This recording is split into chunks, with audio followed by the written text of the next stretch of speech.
Nous allons maintenant voir quelques exemples de repérage dans un pavé droit.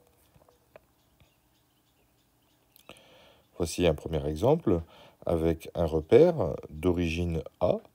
L'axe des abscisses se basera sur l'arête AD, l'axe des ordonnées sur l'arête AB et l'axe des altitudes sur l'arête AE. Le repère ainsi défini se notera A comme origine du repère, AD pour l'axe des abscisses, AB pour l'axe des ordonnées et AE pour l'axe des altitudes, le tout formant donc le repère. Nous allons donc maintenant chercher des coordonnées de points. Commençons par le point C.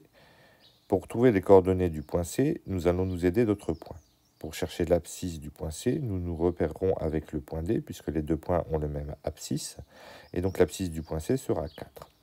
L'ordonnée du point C est le même que le point B, c'est-à-dire 10, et le point C aura une altitude de 0, puisque nous ne montons pas sur l'axe des altitudes. Autre exemple, le point E. Le point E aura la même abscisse que le point A, c'est-à-dire 0. Le point E aura la même ordonnée que le point A, c'est-à-dire 0. Et le point E aura une altitude de 5 qui peut se lire sur l'axe Z. Prenons notre exemple, le point F. Le point F aura la même abscisse que le point B, c'est-à-dire 0. La même ordonnée que le point B, c'est-à-dire 10. Et la même altitude que le point E, c'est-à-dire 5. Un autre exemple, prenons maintenant le point H. Le point H aura la même abscisse que le point G, c'est-à-dire que le point D, c'est-à-dire 4. Le point H aura la même ordonnée que le point F, c'est-à-dire que le point B, c'est-à-dire 10. Et le point H aura la même altitude que le point G, c'est-à-dire que le point E, donc 5.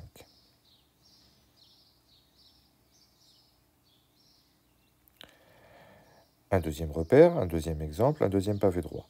L'axe des abscisses, c'est l'axe OB. L'axe des ordonnées, c'est l'axe OE, et l'axe des altitudes, c'est l'axe OZ, O étant l'origine du repère. Pour repérer les points, nous allons commencer par le point C.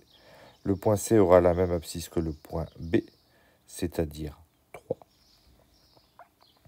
Le point C aura la même ordonnée que le point E, je vous laisse compter, c'est-à-dire 9. Et le point C aura la même altitude que le point B, c'est-à-dire que l'origine, c'est-à-dire 0. Regardons maintenant le point F. Cherchons ses coordonnées. Le point F aura la même abscisse que le point G. Le point G est sur l'axe des altitudes, donc son abscisse est égale à 0. L'ordonnée du point F sera la même ordonnée que le point E, qui est sur l'axe des ordonnées également. Donc l'ordonnée du point E sera égale à 9. Si je cherche maintenant l'altitude du point F, je vais regarder la même altitude que le point G. Je compte sur l'axe des altitudes pour obtenir les coordonnées correspondantes, c'est-à-dire ici 7. Un autre exemple, cherchons les coordonnées du point D. L'abscisse du point D sera la même abscisse que le point A, c'est-à-dire que le point B, c'est-à-dire 3. L'ordonnée du point D sera la même que celle du point F, c'est-à-dire que le point E, on trouvera donc 9.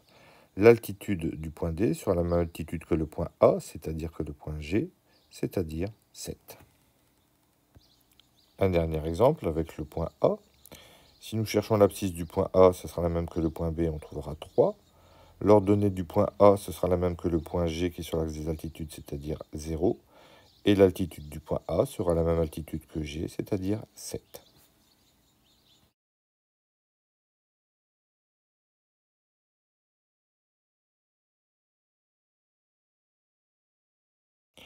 Un dernier exemple avec un repère où F est l'origine, l'axe X des abscisses, l'axe Y des ordonnées et l'axe Z des altitudes. Attention, ici le repère n'est pas dans le même sens que d'habitude. Vous avez notamment les altitudes qui ressortent de l'écran. Cherchons les coordonnées du point E. L'abscisse du point E sera la même abscisse que le point F, c'est-à-dire l'origine, c'est-à-dire 0. L'ordonnée du point E est la même que le point F, c'est-à-dire encore une fois 0. Et l'altitude du point F sur l'axe Z est égale à 2. Si nous prenons le point G, l'abscisse du point G est égale à 4, puisqu'on le lit sur l'axe des abscisses. L'ordonnée du point G est égale à 0.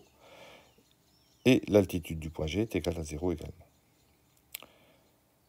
Si nous prenons le point B, l'abscisse du point B sur l'axe X est égale à 4, l'ordonnée du point B sur l'axe Y est égale à 1, et l'altitude du point B est égale à 0, puisque le point B ne ressort pas. Continuons avec un dernier exemple, et cherchons les coordonnées du point C.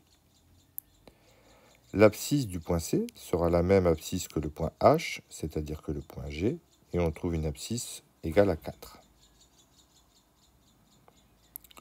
L'ordonnée du point C sera la même ordonnée que le point B, c'est-à-dire que le point A, ça sera égal à 1. L'altitude du point C, la même que l'altitude de D et de E, c'est-à-dire 2. Les coordonnées de C sont donc 4, 1, 2, dans le repère que nous avons défini au début de l'exemple.